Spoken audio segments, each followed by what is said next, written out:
বাংলাদেশের একটা জায়গায় আল্লাহর আইন চলে ভাই, নিজের চোখে আমি দেখছি, আমার দেখা কথা। 3 জন মুসল্লি মসজিদে ঢুকছে, একটা হুজুর না।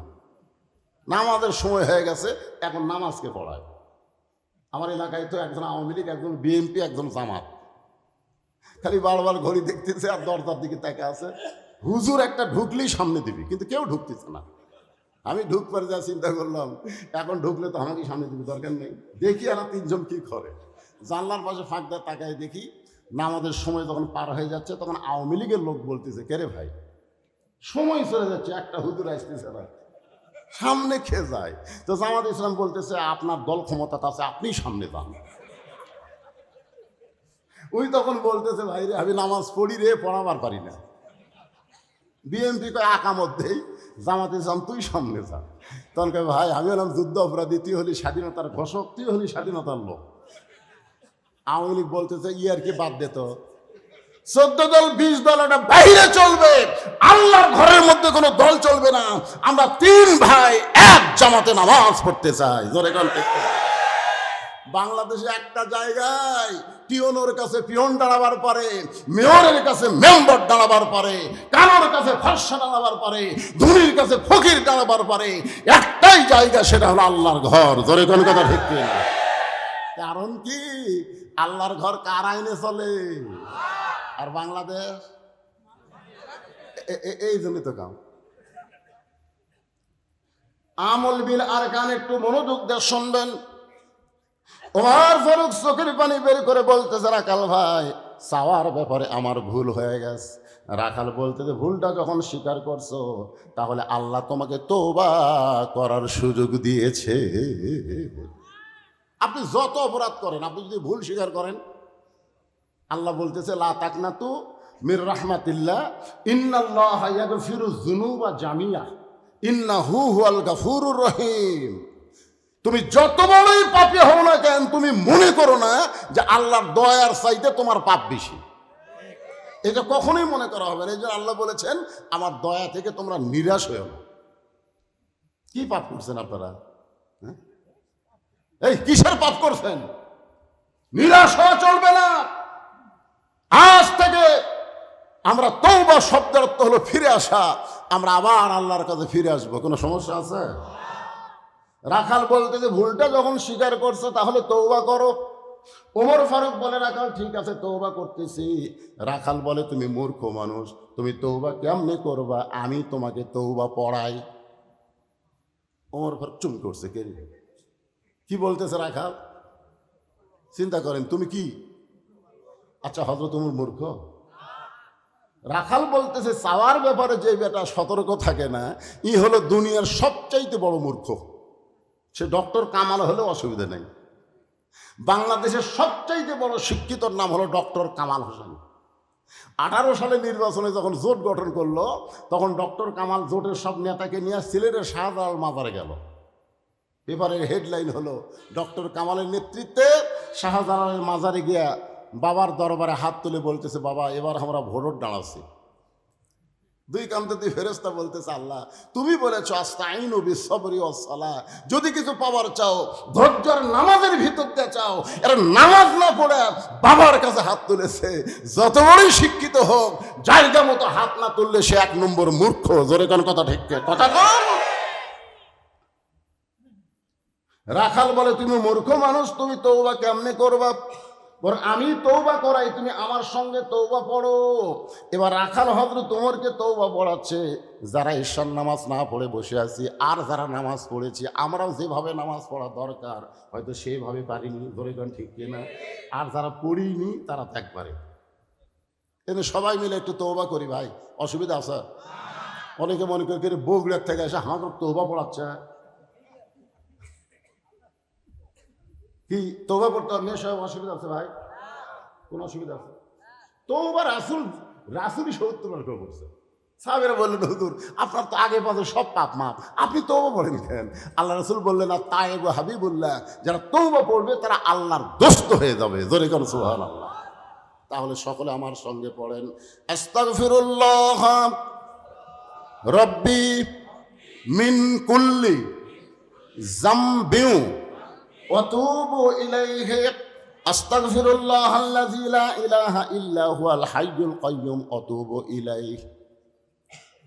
ওমর ফারুক রাখালের কাছে তওবা পড়ার পরে বলতেছে, ও রাখাল ভাই, আল্লাহর হস্তে উটের এক পেয়ালা দুধ দাও, যেই দুধটা পান করে আমি ক্ষুধা তৃষ্ণা নিবারণ করতে চাই। রাখাল মুচকি মুচকি হাসে। ওমর ফারুক বলে, আবার হাসো কেন? বলে, হাসার কারণ হলো তওবা করার পরে তুমি মুনাফিক হয়ে গেলে। যেই বলছে মুনাফিক, মুনাফিক হলো এমন একটা ব্যক্তি যার স্থান হবে জাহান্নামের সবচাইতে নিচে। আল্লাহ রাসূল বলেছেন কাফেররা উপরে থাকবে, কাফেররা জাহান্নামের উপরে থেকে যে পেশাব পায়খানা করবি, জাহান্নামের তলে থেকে মুনাফিকরা সেটা খাবি।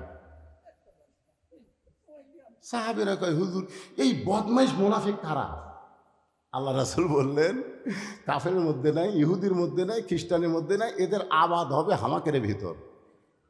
মারাত্মক কথা। হিন্দুদের অনুষ্ঠান হিন্দুরা বাধা দেয় না, খ্রিস্টানদের অনুষ্ঠান খ্রিস্টানরা বাধা দেয় না, আর মুসলমানের তাফসীর মাহফিল একদল মুসলমানই বাধা দেয়। জোরে কোন কথা কন না কেন? এই জন্য আল্লাহ কোরআনে বলেন, ওয়ামিনান নাসি মান ইয়াকুলু আমান্না বিল্লাহি ওয়া বিল ইয়াউমিল আখিরি ওয়া মা হুম বিমুমিনিন। ওমর ফারুক বলে, রাখাল, আমার মধ্যে মুনাফিকের কি দেখলা? রাখাল বলতেছে, লিমা তাকুলু মা লা তাফআলু। আপনার মুখের সাথে মনের মিল নাই। ওমর কয়, মুখের সাথে মনের মিল নাই কেমনে বুঝলে? বলে, আপনি সত্যি করে বলেন তো, আমি উটের মালিক? বলেন।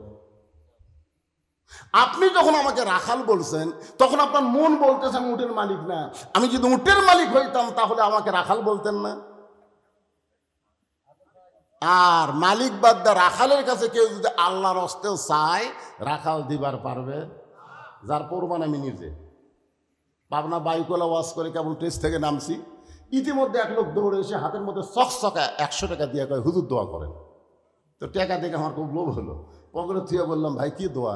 কার বইয়ের পেটে একটা বাচ্চা এসে আল্লাহ যেন একটা পুত্র দেয়। আমি তখন পকেটটা 200 বার করক দিলাম। বলে, হুজুর আমি তো টাকা চাইনি, দোয়া চাইছি। আমি বললাম, পাগলা তুই জানিস না আমি 3 মেয়ের বাপ, আমার দোয়া দিয়ে যদি বেটা সওয়াল হইতো তাহলে আল্লাহ আমাকে একটা দিত। প্রথম মেয়ে হওয়ার পরে যে 2বার চান্স নিছি, প্রত্যেকবারই খালি বেটার দোয়া করছি, রে কান হয়। তো আমার দোয়া দিয়ে যদি আমার বইয়েরটাই পুত্র না হয়, তোর বইয়েরটা হবে? তখন কয়, হুজুর তাহলে আপনি টাকা আপনি নেন, আমার দাম হাত দেন। ওরে যে 100 টাকা দিয়েছি মারছে দৌড়। আমি খপ করে হাত ধরে বললাম, কোথায় যাবি? বলে, ওই হুজুরের কাছে যাবো যার বেটা সওয়াল আছে। আমি কইলাম, কোনো হুজুরের কাছে না, কোনো বাবার কাছে না, কোনো পীরের কাছে না, পাইতে যদি চাও কেবলমাত্র যিনি দিবার পারে তারই কাছে চাও। তিনি কে? রাখাল বলে, পথিক, সত্যি যদি আল্লাহর হস্তে উটের এক পেয়ালা দুধ চাও, তাহলে এখান থেকে উটের মালিকের বাড়ি 10 মাইল দূরে, ওই মালিকের বাড়ির দরজা দিয়ে বলো, মালিক তোমার রাখাল উট আর দুম্বা চড়াই, তুমি মালিক যদি হুকুম দাও তাহলে রাখাল আল্লাহর হস্তে উটের এক পেয়ালা দুধ দিবে। ওমর ফারুক বলে, রাখাল ভাই, কষ্ট করে 10 মাইল দূরে যাওয়ার দরকার নাই, বরং তোমাকে 2টা টাকা দিলাম, এই 2টা টাকার বিনিময়ে তুমি উটের এক পেয়ালা দুধ দাও। রাখাল মুসকে মুসকে হাসে। উমর ফারুক বলে, রাখাল হাসতেছ কেন? রাখাল বলে, পথিক তুমি হযরত ওমরকে চেনো? সুবহানাল্লাহ। রাখাল হযরত ওমরকে বলতেছে, পথিক তুমি কি হযরত ওমরকে চেনো? যে ওমর আল্লাহর কোরআন দিয়ে রাষ্ট্র চালানোর কারণে আমল বিল আরকান, মানুষ কোরআন অনুযায়ী আমল করে, সে ওমরের গুপ্ত বাহিনী যদি দূর থেকে দেখবার পায়, তুমি আমাকে 2 টাকা ঘুষ দিছো, আর মালিক বাদ দিয়ে আমি তোমাকে উটের এক পেয়ালা দুধ দিলাম, তাহলে তোমাকেও ধরবে আমাকেও ধরবে, এই বয়সে কি তুমি ধরা পড়বার চাও?